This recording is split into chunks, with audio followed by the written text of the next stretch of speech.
Well, they say that the body keeps score. And in terms of my relationship with my body, it's been interesting. I had my flatline experience. So my body woke me up and said, okay, this isn't working. And then I've been going through my cancer journey. And it's one more time for my body to say, hey, give some attention to this. I like to think of our body as a rental vehicle that we were issued at birth. And as we're in this vehicle longer, it has more dings and fender benders and doesn't look quite as good on the exterior. But what's more important is what it feels like on the inside. Is my body failing me or am I failing my body? That's a question that I've often asked myself in this cancer journey. And what I've come to realize is that number one is cancer is a teacher. Cancer is not here for me to kill it. I do want to graduate from it. So cancer is a teacher. It's teaching me all kinds of things if I'm awake and aware enough to see them. And secondly, I am not at war with my body or with cancer. I am in engagement. So I guess what I think of when it comes to my relationship with my body is I'm more focused on the long-term maintenance than the short-term vanity.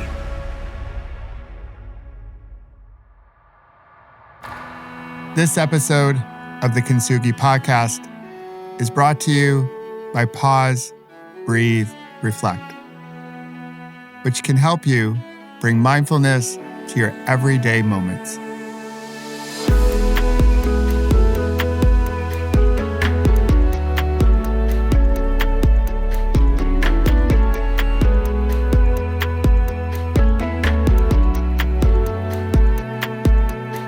Hey there, my fellow like-hearted humans. It's Michael, and this is the Kintsugi Podcast. Today, we have another wonderful story of connection with a social alchemist, writer, elder, son, partner, and I'll just say, a difference maker in this world. He is putting out a beautiful ripple, a ripple of connection. So if you're ready, settle into a comfortable position, take a healthy breath in and a slow releasing breath out, and get to know Chip Conley and fall in love with midlife. Chip, good to see you. How are you? Michael, thank you. I am raw and imperfect. Perfectly suited for your podcast. Absolutely. I think we're all a little imperfect and raw, right? So it's that whole question of like, how are you? Is we can pass by it so quickly. Like it can feel so transactional, but I think we're all going through things. I know you're going through a lot. I'm going through a lot. So that question of how are you, if we pause just long enough, we can get into our rawness. So I'm glad you're here. Yeah. Thank you. I am 2/3 of the way through my radiation journey for my prostate cancer and stage 3. And so, yeah, you're catching me on a day where I am even more raw and imperfect. Hey, that's how we like our humans here. So Yes. Like out of curiosity, I know you do a lot of writing about your journey with cancer, your battle with cancer. How is that for you to write about it and share it so publicly? Gosh, so cathartic. Yeah, I definitely have people in my life who tell me like, Chip, TMI, like you do not need to share all of this. But I learned a long time ago, you're as sick as your secrets. And so I appreciate the fact that I can use my daily blog, which is called Wisdom Well, to highlight what I'm learning along the way.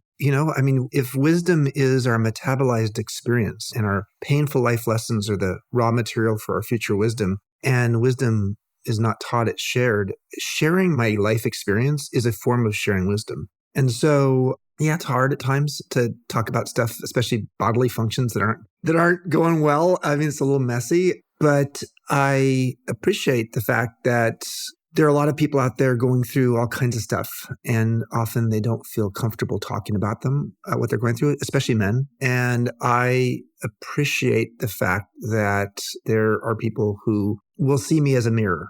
By me being vulnerable and imperfect, it allows them to be more vulnerable and imperfect. And so I'm doing my good deed by showing my frailties, in public.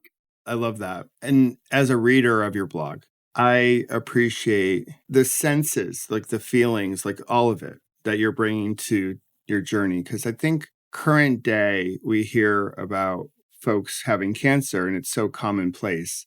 I think it is easy to gloss over, like that person has cancer, but we forget what that journey is like for the particular person that we know. And each person's journey is different. It's unique to them. And when I read your blog, I can feel it.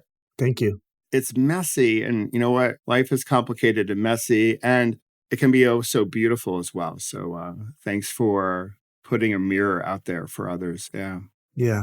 I write books. I have my 7th book coming out soon. But when I was a teenager, I felt embarrassed about my desire to write. My father had sort of said it's not a practical thing. He didn't say it was not a masculine thing, but I got that impression. And so, of course, there's Ernest Hemingway and others who are great masculine writers, but absolutely, yeah. I got the point of view of like, okay, I better walk away from this. And I did everything I could to walk away from my writing. And I won't bore everybody in terms of all the details of like what I did to sort of walk away from writing. And then it was in my late 30s after I started a boutique hotel company, and I've been running it for 10 years. And people were asking me to give tell my story because I had become a successful young CEO of burgeoning, hospitality company in a space, boutique hotels that were sort of new to the US. And one day a literary agent came up to me and she said, Chip, God, you've got a book inside of you.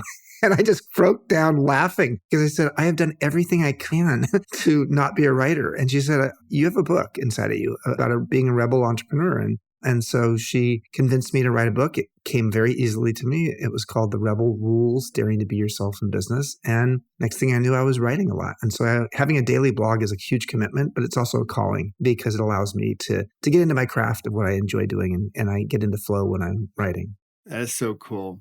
So for people who don't know you yet, they don't know your work. Yeah. If you put your work to the side, so the work you do as an elder, the work you do as a writer, so if you put the professional part of Chip to the side, how would you describe yourself? I have been called a social alchemist. I like that. A mixologist of people. So I think that is true. And yet that is the extroverted side of me. The extroverted side of me is pretty good at knowing how to mix people together and create the container for life-changing conversations to happen. And I've been doing that since I was a teenager when I became an extrovert. But as a kid, when I was younger, I was a pretty extreme introvert. And I would say that I'm somebody who has a pretty active imagination. And I am someone who is a closet creative type. Again, like my writing, I did a lot to neglect that creativity. And when I finally sort of in my mid-20s just doubled down on it, it was amazing what came from that. So yeah, I am a bit of an ambivert, which is an ambidextrous introvert, extrovert at the same time. I can totally appreciate that because I do believe I fall into that category. I love my alone time. Yeah.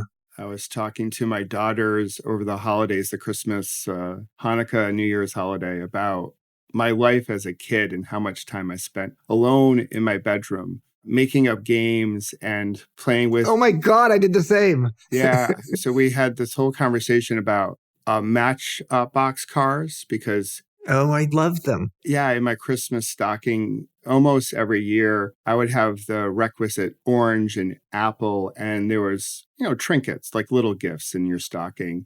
And I would get matchbox cars. And did you get Hot Wheels too? Hot Wheels, yeah, the whole thing. And I had a collection of that orange track, and I might have had a collection of about 200 of these cars. And I would create this ramp from my dresser. And I had the special track that had a finish line so I could do one-up racing, matching. And so I would line up all 200 cars, I would pair them up, and there'd be a big tournament. And I would just spend hours in my room doing that to see which car was the fastest based on matchups and stuff like that. So I can completely appreciate the need to be quiet. Where did you grow up? I grew up in Rochester, New York, and then ended up in D.C. That's where I met my wife. So, and then we moved to New Jersey because the corporate life took us there, and we've been here ever since. So it's, but my dad's still back in Rochester. So I try to go back as frequently as I can because I've reached that age where my parents are aging and they don't give you a playbook for that, which I know we'll get into. Yeah, we're all aging. Unfortunately, when you get to your parents' age or my parents' age, because both my parents at 86 are still living, we don't call them aging anymore. We call them aged, Yes, yes. as in past tense. I've never thought of that before, but we're like, aging is a process. But when you get to a certain age, you're no longer in the process. You're just like past tense, aged. Yes, yeah, indeed. Yeah, my dad is 87 and going on 88, so he has lived a life. So, Kintsugi as a show, as a concept, is about connection. So, one thing my wife and I love to hear are relationship connection stories. So, how did you meet your partner? So my partner's Israeli. His name's Oren. I was 28. He was 25. We were at the San Francisco airport. This is in 1989, way before 9/11. And you could actually go out to the gate and wait for somebody at the gate back then. And so we were both going there to pick people up from a flight from LA to San Francisco. And the flight was late. And so we started talking. And next thing I knew, a couple days later, he was picking me up on a motorcycle and we were going out for some coffee or tea. And I was like on the back of a motorcycle. I was like, okay. And what I appreciated about Oren, and this was again, 1989, so this is a long time ago, is I appreciated, Israelis are a fascinating lot, as I think you may know. Yes. They can be stubborn, hard-headed, and argumentative. And yet he's also a Taurus. So he's a classic Taurus, is somebody who's like hard on the exterior and soft on the inside. Yeah, yes. And that describes him. And so he's sort of doubly hard on the exterior because he's Israeli and he's a Taurus. And so there's a like stubbornness and a sort of tough guy. Although, he's a bit of an introvert himself. So you wouldn't necessarily know that unless you spent more time with him because he doesn't show that off. But when we met, I was a pretty significant extrovert, and I was really, we were a nice combo. And so, yeah, that's how we met. And I've spent a lot of time in Israel. And of course, it's a very complicated time for that country right now in that region in the world. And he's actually over there in Israel right now. He left 18 hours before the Hamas attack happened. So This is his first time back there. So that's how we met. And so I'm an honorary Jew. That's great. That's awesome. That's a great story. Yeah, the days where we could go to the gate and just hang out and find connection there. It's pretty. Such a different era. Yeah, it seems so long ago, but it wasn't that long ago. It's really incredible. It really wasn't, but it's a whole different era now. But I always love, one of my favorite things at airports, I mean, I don't go and do this, but I like coming home from an international flight. And in the international flight, you go through the customs and all that, and you come out, and there's always all these people out there. It's, mostly immigrants who are there to meet somebody from their home country who's coming to visit them. And in San Francisco or wherever I'm living, I just really deeply appreciate that because you just see the joy, especially this time of year. It's the holidays right now in the Bay Area, and you just see the joy of people coming home and that connection. And you hear people screaming and, oh my God, I'm a sucker for connection as well. Yeah, I also appreciate that. If you fly to an international destination, you get the same thing as you come through customs. There's like a sea of people. It can feel overwhelming, but there's these signs and celebration. And, to me, the way I look at it is in this moment, no one's really taking connection for granted. And it can be so easy to take connection for granted, the whole like airport drop off. And I think there's a good scene from when Harry met Sally, when Harry's explaining like the whole airport drop off to Sally. It's just, for us, the drop off at the airport is a big deal in our family, whether you're flying domestically or internationally, because it's about reconnecting if someone's arriving or just, the whole process of seeing someone off, right? And it's just, they're connecting to a different spot and you don't know. And you just don't know. I mean, both of us have had NDEs and like, we'll talk about that in a minute. You don't know. Will you see this person again? So I'm with you. I think it's, there's a preciousness when you were at the airport and saying goodbye to someone or saying hello. It's a little window into our relationship with mortality, because it's learning how to say goodbye. Learning how to say goodbye. And that's not something we do easily. Yeah. And appreciating that none of us live forever. Like when none of us gets out of this thing called life alive. And yeah, I'd love to talk about your near-death experience because, for me, as you just referenced, I went away. I got on a flight to Newark Airport to come out to New Mexico, which we will also talk about a little bit later, thinking, okay, this is, the 10th, 20th, 30th trip of the year. And each time I go away, I come back. So I'll go away and I'll come back. And with that trip, I almost didn't come back. And you also had an experience like that where you were away and you had a near-death experience. I was hoping you could share because based on what I know of it, it became a seminal moment for you, an inflection point, if you will, to get into the work that you're currently doing. Yeah, it was. Well, first of all, just so I know, what happened to you on your trip? Yeah, so I was at a company offsite, one of those corporate Monday through Friday gigs, that they torture you with team building and PowerPoint and all that jazz. And we went out to New Mexico. So we were north of Albuquerque, but south of Santa Fe. Yeah, there's a Hyatt there. There is a Hyatt there, yes. It might be the Hyatt I was at, but I rarely reference it. But it was the Hyatt when it first opened. Okay. So this is before what you probably see as you travel around the area. There was no casino. There was a golf course. Some of the guys brought out their golf clubs. Right. But being a cyclist, I brought my bike out. And on one of the laps I was doing on the hotel property, it was a 2-mile loop. A Ford Explorer crossed the center line of the road as it was coming into the hotel and hit me head on. Oh, geez.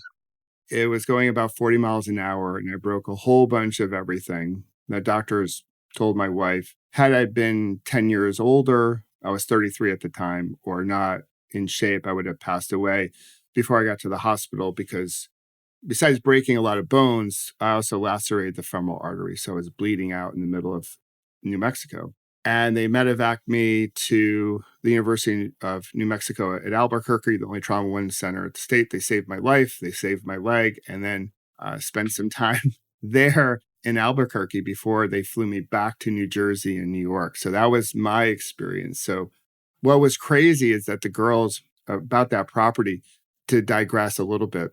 So my girls were into this show, The Bachelor, which is a popular show. And so they were watching one season. I think this was during the pandemic. So we were all home.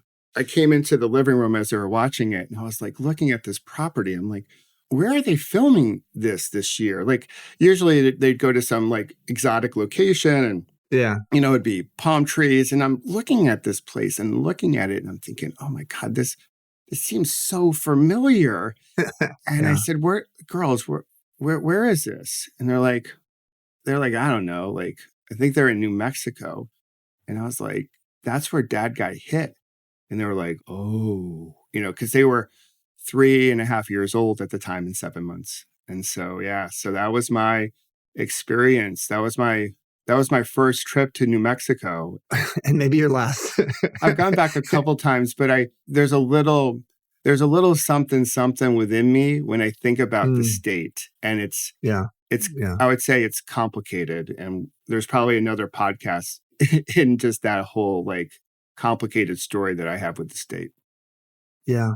Well, my story is not quite as gruesome because I didn't have broken bones or lacerated femoral arteries. I had a broken ankle and I had a septic leg. And so I was on a very strong antibiotic that wasn't working. And so my leg was becoming more septic. So I went on a different antibiotic and I was feeling better. And they did say there could be side effects with this antibiotic, but I didn't seem to have any. So I flew to St. Louis from San Francisco where I was giving a speech. And strangely enough, at the end of my speech, as I was signing books, thankfully I was sitting down, I went unconscious. And they put me on the ground and then, the paramedics showed up very soon. And once they put me on the gurney and I had heart monitors on me, I had my first flatline experience. I had 9 flatline experiences in 90 minutes.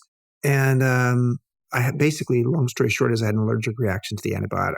Now, they still are not sure of that, but there was no other explanation. But I was 47 years old. I was going through the bottom of the U-curve of happiness, which is a social science research project that's been global that shows that, generally speaking, our life satisfaction declines consistently from about age 22, 23 till about 45 to 50, and then you bottom out and get happier starting around age 50 with each decade after that. And so I was going through my own, because before I had ever heard of the U-curve of happiness, I was going through my own example of it. And I hit my bottom when I had my flatline experience. I mean, I can't say it any other way, because from that point forward, it was a bit of a divine intervention. I sort of woke up. I was a hotelier. I, was one of the first boutique hoteliers in the US. And so I had a hotelier wake up call. But what it did is it helped me to see, like, I am in a prison of my own making. My life was falling apart on every level, but I could sort of let it fall apart and then put it back together in a new way. And that's what I did.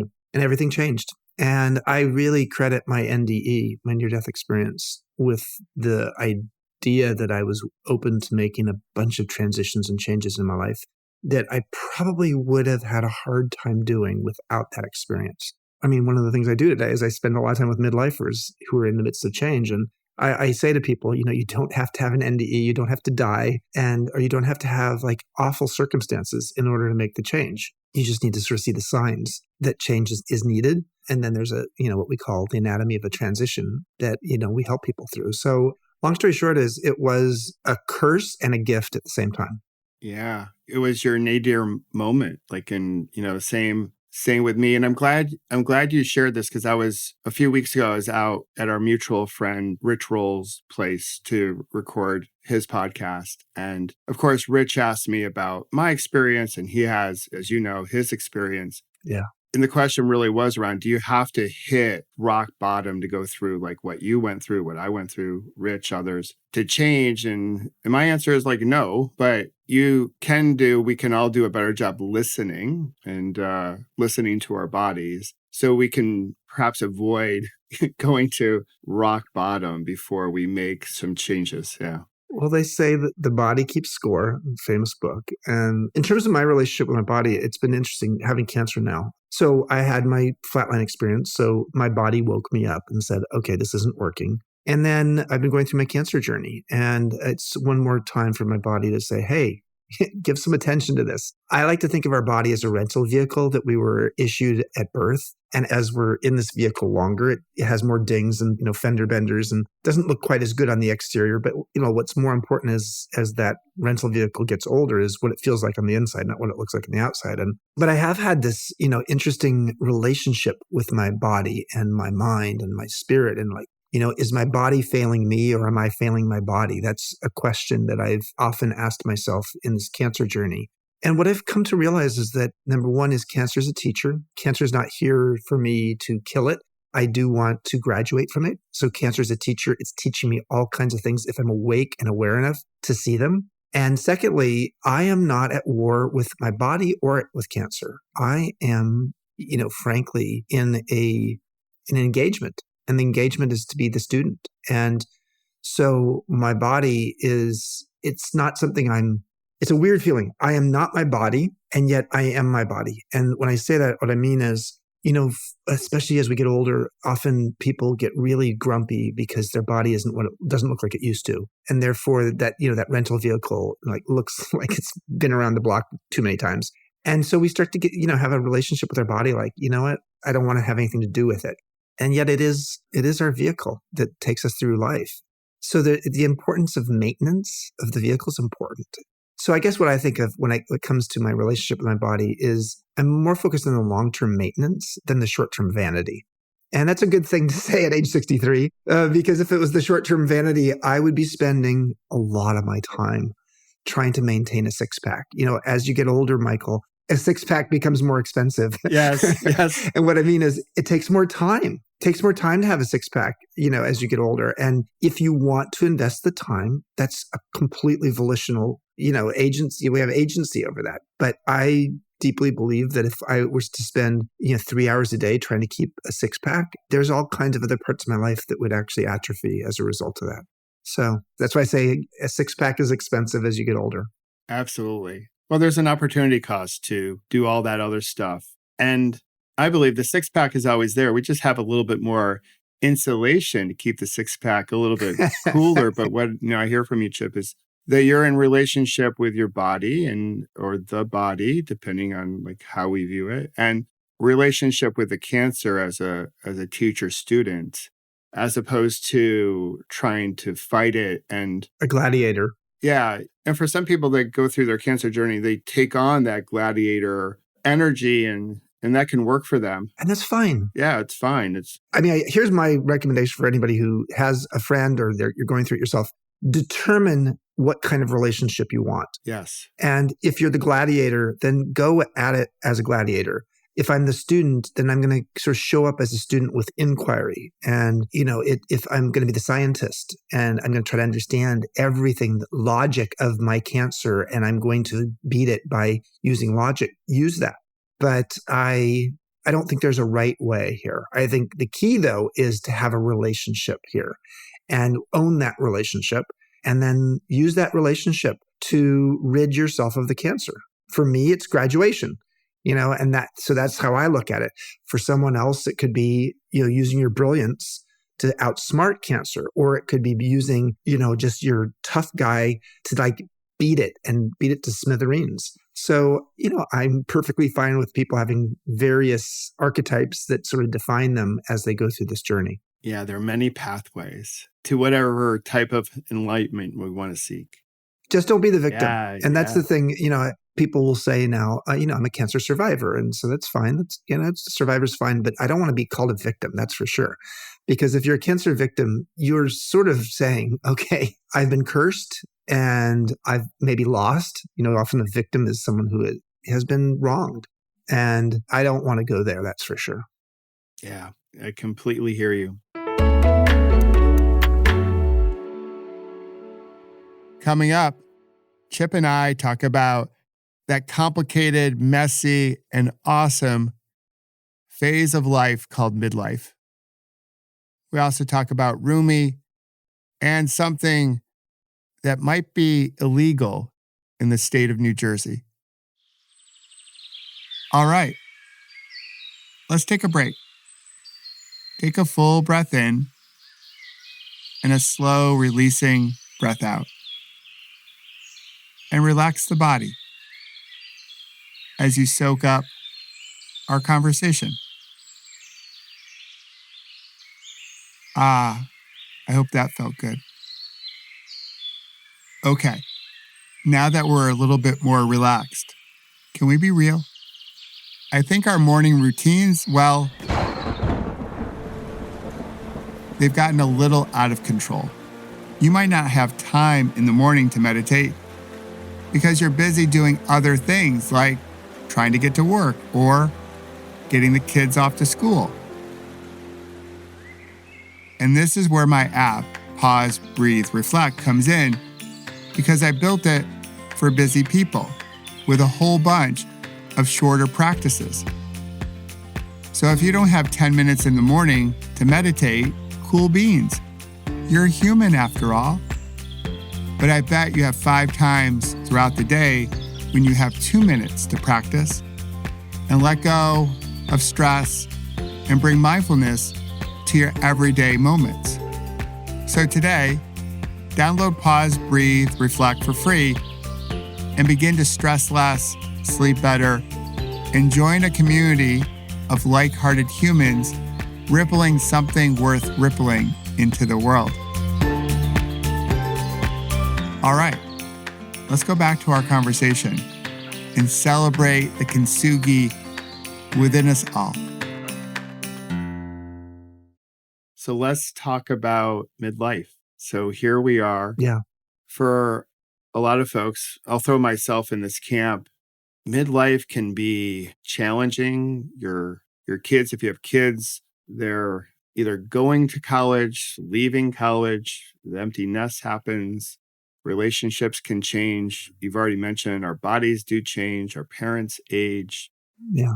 For many, this is the peak of our income earning potential. And, given the insecurity within corporate life, we feel like we want to hang on to it. So all this stuff is changing and we're hanging on to things that we don't want to let go of. So there's sometimes a lot of grasping and clenching in midlife.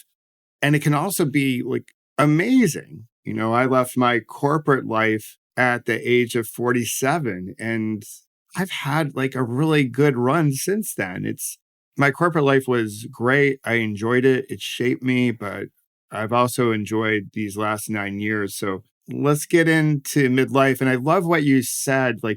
you've referenced this multiple times, that midlife has a bad PR firm or bad public relations. So Yeah. I was hoping you could help us get into this conversation about midlife.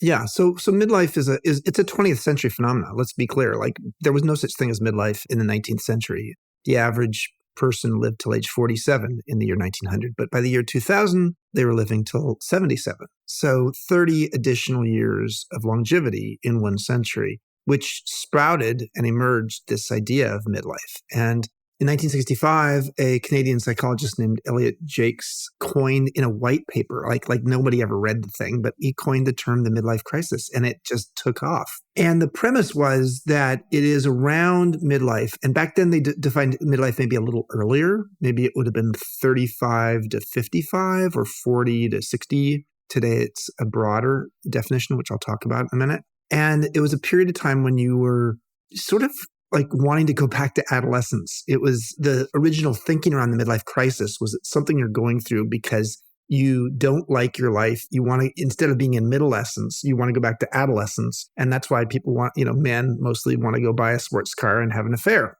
So you want to sort of like escape all of the obligations and responsibilities. It is also a period of time when you're starting to come face to face with the fact that your body is deteriorating and you have death in your midst, whether it's family members or friends. And so it's a lot. And now today, midlife is even thought more broadly. It's 35 to 75 because more and more people are living to 100. So, and it starts early because artificial intelligence and the digital economy have a lot of people, even in mid 30s, feeling obsolescent.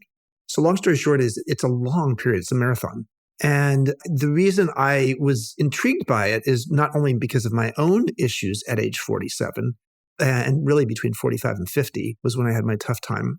But also I lost 5 male friends to suicide, ages 42 to 52, during the Great Recession. And so I was really intrigued by like, what the hell's going on here? What I've learned over time, first of all, my 50s were my favorite decade in my life by far. So let's start by saying, yes, that U-curve of happiness suggests that after 50, it gets better and better.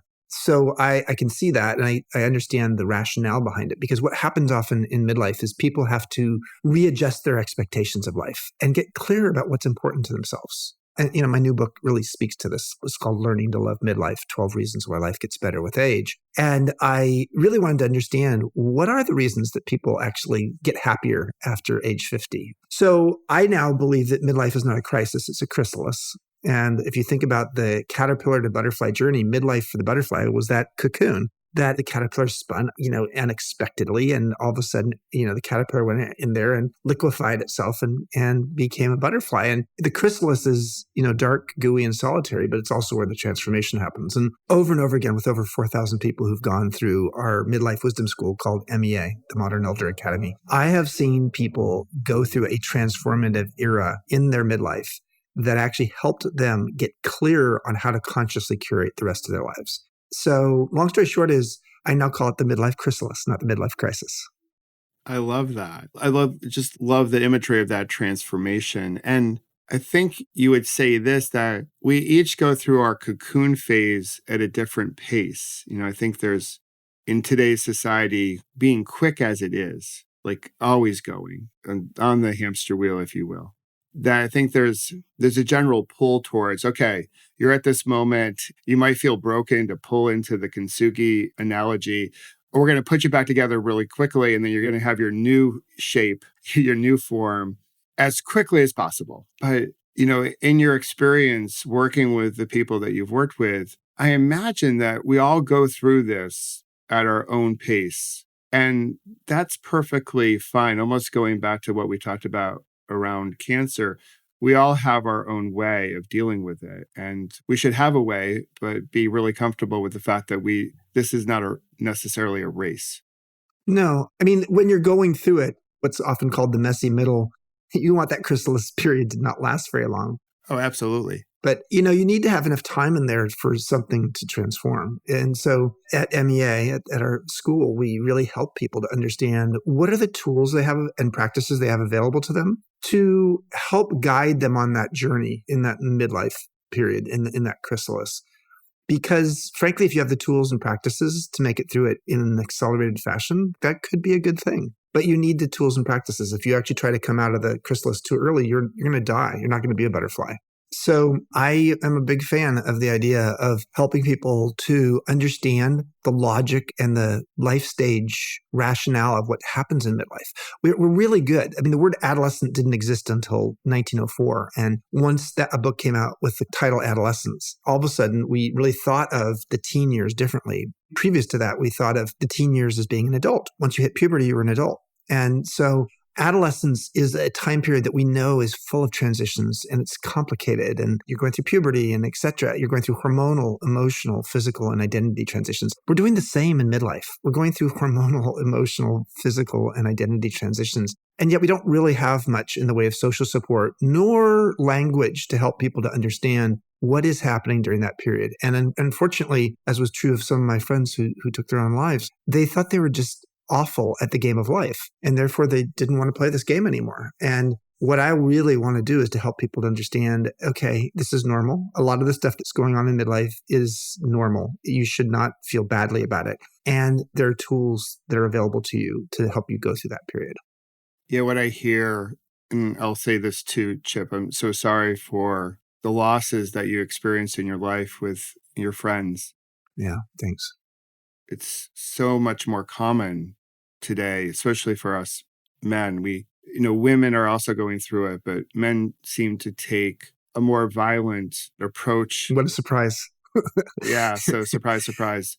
And so we can pull through that desire to end one life, maybe a little bit with like more effectiveness, as strange as that sounds, but just we're going through, I think, as humans, so much, having come through the pandemic and just what's happening on the world stage and what's happening in our lives, that, there's a poem by Rumi that I love. Poetry is a big part of Kintsugi and my life as a meditation teacher, called The Guest House. I'm not sure if you know it. Oh, it's my favorite of all time. I'm not sure when Rumi wrote The Guest House, what age he was at, but, he obviously he lived years and years ago. So when the life expectancy probably was around 40, but he writes about greet all your visitors at the door laughing. And we get to this age of in our 40s, and we've tried to control so much of our lives, like going to the right college and the right career and following the script. We're controlling who comes to our door. And then all of a sudden we get to 40, 45, 50, whatever it may be.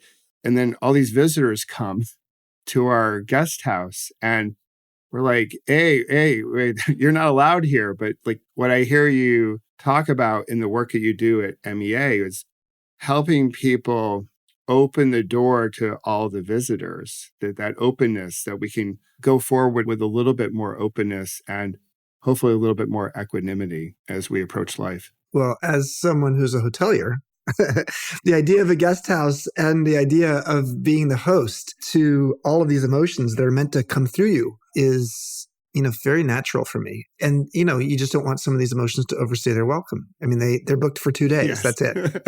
They have a 2-night stay, and okay, you're supposed to check out now, and you don't get late checkout privileges. Yes. We have to turn the room over. So I love that. I love the poem. I love the metaphor. I also think the weather, we talk about when we're having sort of a small talk conversation with someone, you talk about the weather. And, when you have a big talk conversation with someone, you talk about the internal weather.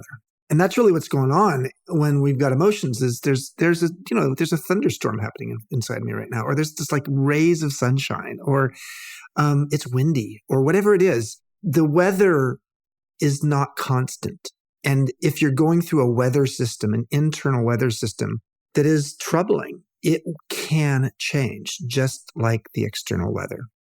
So, if you want to just hold on to it, then it'll stay there as long as you want to. But that's not how the external weather works. So your internal weather can also be constantly evolving. But yeah, I think helping ourselves become more emotionally fluent. I wrote a book a few years ago. I was lucky enough. It was a New York Times bestseller called Emotional Equations. And it was really about trying to, as in a very male kind of way, trying to understand the emotions in the form of equations. And it really helped me to become more emotionally fluent and understand, when I'm feeling jealousy, what are the component parts of it? Or when I'm feeling disappointment, or if I'm feeling joy, or I'm feeling anxiety, what's underneath it? And for example, anxiety equals uncertainty times powerlessness. And those are the two predominant raw materials to make anxieties, when you don't know something or you don't control something. And so the key in terms of addressing anxiety is, how do you actually learn more about something so you feel like less uncertainty? And how do you look for your agency, look for your influence or impact, even in small ways, so that you actually feel less powerlessness? I'm fascinated by emotions. Yeah, no, it's, we live with our questions and we live with our emotions. And so I'd love to ask you about what an experience feels like, speaking of emotions, if someone came to one of your retreats, either in Baja, but also you have a relatively new campus in Santa Fe, so in New Mexico, which, who knows, it may be part of I think it is. my journey to go to Santa Fe and maybe change my relationship with the state. But I'd love to have you come to a workshop that I'm leading there. So we have workshops year round in both locations. Santa Fe opens in April. oh, that's so cool. So the workshops, we have there's three key pillars and then an overriding sort of umbrella that defines the MEA, the Midlife Wisdom School. And it's, number one, how do we help people navigate transitions? We've talked a little bit about that today. Number two is, how do we help people cultivate purpose? And number three is, how do we help people own their wisdom and understand what gift or talent they have evolved in their life in such a way that it has value in the world so they can share it. The umbrella that holds all that together is helping people to reframe their relationship with aging. Because Becca Levy at Yale has shown that when people shift their mindset from a negative to a positive when it comes to aging, they gain 7.5 years of additional life, which is more life than if you actually stopped smoking at 50 or started exercising at 50. So there's huge public benefit to helping, as a society, helping people understand that aging is not all bad. There's some upside to aging as well. So that's sort of the content. And the emotions that are people going through in a 5-night program is number one is they're realizing that for the other 24 people in the workshop with them, that, my God, your story is very normal. There's a lot of other people who have a similar story. And as I said earlier, wisdom is not taught, it's shared. How do we create the crucible for people to have these life-changing conversations where they actually share their wisdom? And how do they learn the tools and practices? Everything from mindfulness practices, which we teach, but also to learning how to become a beginner again. We help people learn how to do equine assisted learning in Santa Fe or learn how to surf in Baja. And nobody has to do these things, but learning how to become a beginner in midlife is really important. And it's really important partly because as we get older, if we are not careful, our sandbox gets smaller and smaller. We get into a fixed mindset. We sort of see the way the world works, and we are no longer trying to improve ourselves and learn. We're just trying to prove ourselves and win. And if you do that, you end up really bored. And so helping people to become a beginner again, helping them to realize that they can connect with people from the inside out, so that, how do you make connections? One of our faculty members is a guy named Dacher Keltner. Oh, yeah. Who's a UC Berkeley professor who started the Greater Good Science Center. And he teaches at MEA once a year. And he wrote a book called Awe. In early 2023, it came out. And it was really interesting to see the 8 common pathways to awe globally. And you would have think like number 1 on the list would be nature, but actually it was number 3 on the list. But number 1 and number 2 on the list of how do people feel awe in their lives, both were very pro-social. They're very communal based. Number 2 on the list was something called collective effervescence. And that's when we feel a sense of communal joy with others in such a way that our sense of ego separation dissolves and our sense of connection actually grows. So it's perfect for this podcast. And I was a founding board member of the Burning Man nonprofit that owns Burning Man. And so I'm very focused on collective effervescence. I went around the world to 36 festivals in 16 countries in 1 year to try to understand, like, how do we create collective effervescence in a digital age? And then the number 1 on the list was moral beauty. Yes. How do we witness courage and kindness and equanimity and qualities that help us to have a newfound faith in humanity? And so I would just say that MEA is dedicated to helping people feel a deep sense of awe in beautiful places with nature, but also feel that sense of collective effervescence and feel that sense of moral beauty. And not just in observing it in other people, but actually seeing it in ourselves as well. And, I'm a social alchemist, so I am a bit of a cocktail producer. I know how to mix people and mix content in such a way to have a transformative experience. And I'm proud of that and love that we have over 4,000 people from 45 countries around the world who've come to our campus to experience it. That's so incredible. One of the things, Chip, that I missed most during the pandemic was live music. There's something about being in a small club or a large arena. Yeah. Everyone's there, and there's a moment when maybe the artist's big song comes on and everyone knows every word to that song. Yeah. And the artist just stands on stage, and then the whole crowd, like, they love different people. They pray, they may not pray. They vote differently. They come from different lived experiences. But in that moment, there was collective effervescence. That's exactly what that is. Yeah, it's just like, it's how you make goosebumps appear. It's so cool. And when Dacker was naming his book Awe, he named it Awe, which is the right name for it. But he and I are friends, and he was saying, like, what name should I give? And I said, like, give the book the name Goosebumps, because in many ways, that's what happens when you feel awe. Yes. Yeah. You have this actual physical reaction. We could use more goosebumps, We could use more goosebumps. That's something the world could use more of. And I'm going to do my part in helping to proliferate goosebumps. I love it. Like, that's a really great mission. I love it. I also imagine, like, when you're sharing the experience, when you come to an event like a retreat, there's usually, having gone to many retreats, there's usually excitement. There's wonder when you come, like, who's going to be there? What will my experience be like?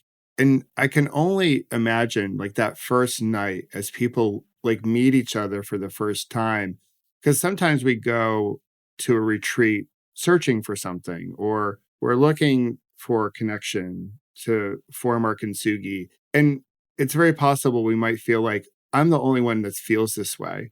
And then we sit and we start to talk to other people, and you're like, oh, wow, like, your story is in my story is in your story. And like, oh, I don't feel so alone now. I feel connected because we're all going through this.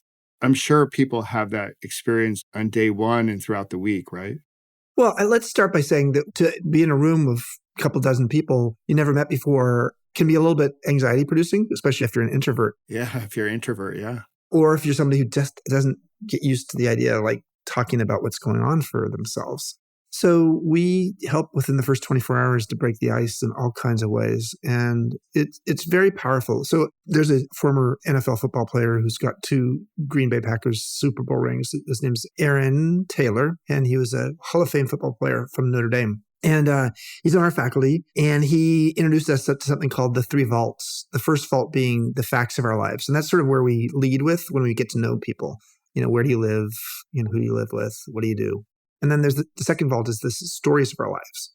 And we can get caught up in our stories, and our stories can be very helpful narratives, but they can also sometimes be limiting because we get stuck in our stories. And then the third vault in our world, and the place we rarely go with ourselves and others, is the third vault, where you're speaking from essence. You're speaking from who you are in this moment, unfiltered, unprepared, and it doesn't have to just be emotions. It could actually be even talking about what's going on in your body right now. And that is part of what we help people with, is learning how to get to the third vault and build relationships with people from the third vault. So by the end of the week, you don't even know the last name of the people around you. In some cases, you don't know what career they're in. You've not seen their LinkedIn profile. You all of a sudden realize that the person that you've been building a great relationship with is like, oh my gosh, that person's the CEO of a company I've heard of. And it doesn't mean that they haven't talked about themselves. They have, but they have talked about it themselves from a different perspective than what we're used to, which is saying, what do you do as a CEO of that public company I've heard of? And that's what a liberating experience. We need more of that. We do need more of that. So as we round out our time together here, Chip, I'd love for you to share more about your new book, Learning to Love Midlife. I can't wait to get my copy as we sit here. We're a few weeks away from its release date, but I would love for you to share what the reader will experience in reading your book. So I've written 7 books. This is my shortest book that I've written, and it's the one that's, I think, the most accessible. I mean, you could read this book easily on a flight from New Jersey to LA. Or to Santa Fe. Out of Santa Fe, yeah. So it introduces people to like, what is midlife? But then it goes into 12 chapters, each dedicated to a reason why life gets better with age. Everything from, we get better in terms of our relationship with our emotions. EQ, emotional intelligence, grows with age. IQ does not. We build wisdom as we age, and that's another thing that gets better with age. We are introduced to our relationship with our soul. We move from the ego to the soul around midlife. And all of the stuff I'm talking about here is not just Chip's thoughts. This is social science research backing it up. But I use social science research as the sort of undergirding for my story and then stories of people who have gone to MEA and their stories. So there's 12 different reasons. And so in some ways, it's a very encouraging and inspiring book, but one that is not just sort of like woo-woo. It's really prescriptive about how do you take steps to embrace some of these reasons why life gets better with age. And so, yeah, if you want to go and check it out on my personal website, so there's the MEA website, which is meawisdom.com, but my personal website's chipconley.com. If you go to the book section and go to Learning to Love Midlife, there's actually a quiz there, a midlife checkup quiz that allows you to take a test to figure out which of the 12 reasons why life gets better with age most resonates with you and which one least resonates with you. For example, for me, the one that most resonates with me is I understand my narrative, my story. And therefore, by understanding the unconscious story of my life, I understand where I take it from here. The one that least resonates with me is that I have time affluence. And a lot of people in midlife and later learn how to actually create more space in their calendar. I have not learned that yet. Yeah, I'm still learning that one too. I can do it for periods of time. And I like during the holidays, I'm enjoying having a lot of space in my calendar. But I still live by some creed that says like a full calendar means I have worthy self-esteem. But yeah, it helps you to understand the book a little bit more if people want to go to the chipconley.com website and look for Learning to Love Midlife under the book section. Perfect. Well, I'll put that link as well as all the other ways people can connect with you in the show notes. Check out my daily blog. It's free. We send you an email every morning. And that you can find that on either of those two websites, chipconley.com or meawisdom.com. Perfect. Well, we'll get you out on one last question. I'm not sure if you remember the show Inside the Actor's Studio with James Lipton. Mm-hmm. This is a derivative of a question he would ask at the end. So assuming, when we end this thing called life, there's a heaven. And when you get to heaven, you get to meet the people that came before you, your elders, your ancestors. What would you like for them to say to you when you meet up with them again?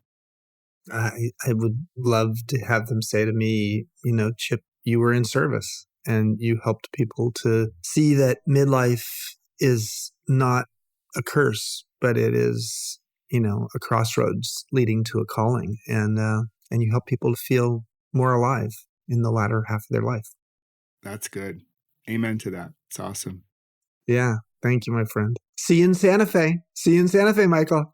Yeah, see you. I'm going to go to United now and book my ticket. So thank you so much for coming on the Kintsugi podcast and really demonstrating what it means to put a positive ripple into the world to help people connect with themselves at this delicate, complicated period of life and connect with each other because we need more connection in this world. I believe we can get through our tough, muddy moments, those moments in our chrysalis where it's all gooey. We can get through that, going back to, the whole saying, no mud, no lotus. It feels muddy right now, but we can find a way through and we can blossom like a beautiful lotus with connection, and especially through this period known as midlife. So thanks again for joining me. Gosh, is it legal to talk that way in New Jersey? Yeah, I don't know.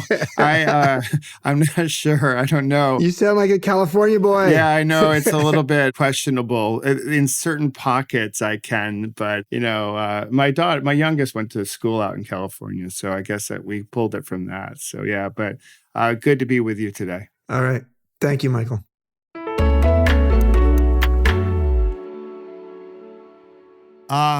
Midlife.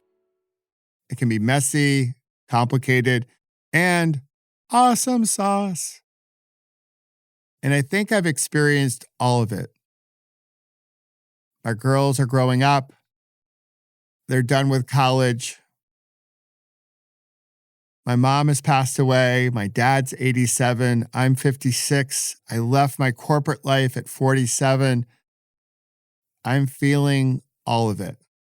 And yes, sometimes my body works exactly the way I want it to, and sometimes it doesn't listen.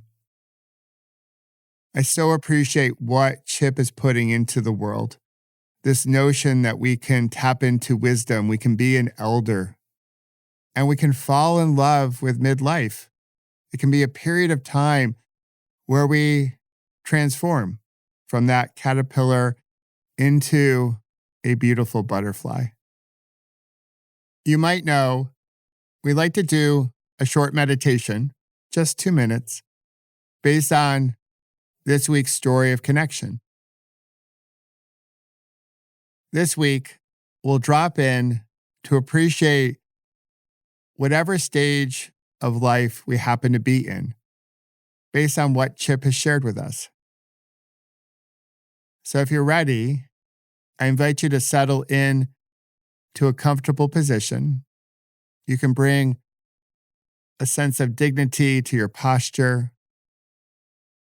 And as you get comfortable, you can close your eyes or you may wish to keep them open. And we'll drop in. We'll begin with a few grounding inhales, breathing up fully through your nose.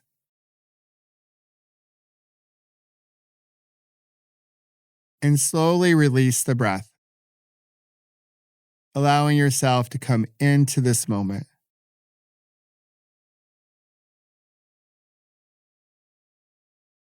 And when it feels natural, settle into the normal cadence of your breath.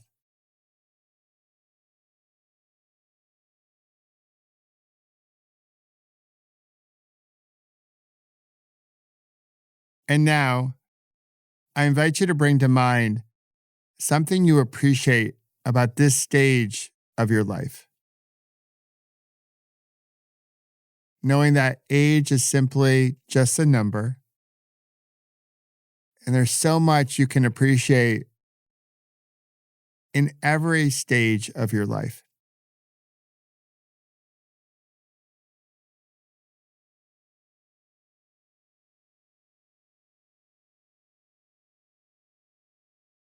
All right, nice job. You can open your eyes when you feel comfortable and maybe wiggle those beautiful fingers and toes and give your body a little stretch. I'll encourage you to journal if that's your thing, or spend an extra moment in reflection as you think about this stage of your life and all that it represents.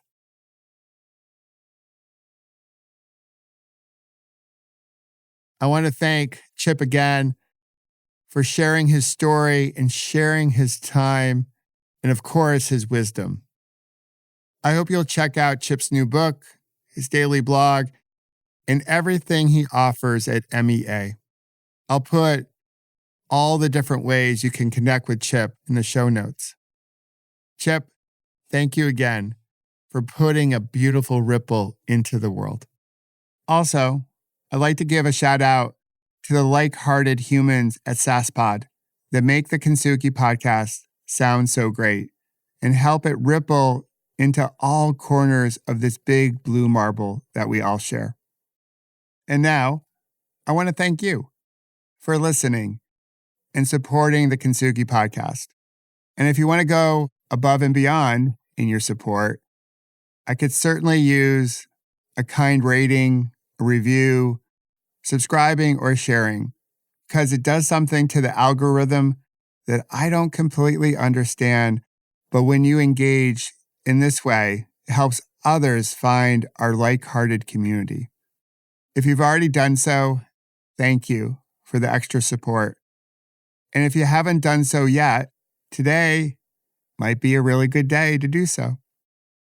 And if you'd like to receive some additional resources that can help you connect with yourself and others, like my Better Life workbook and the inspirational text messages I send throughout the week. And of course, our pause, breathe, reflect meditation app. I'll put those links in our show notes.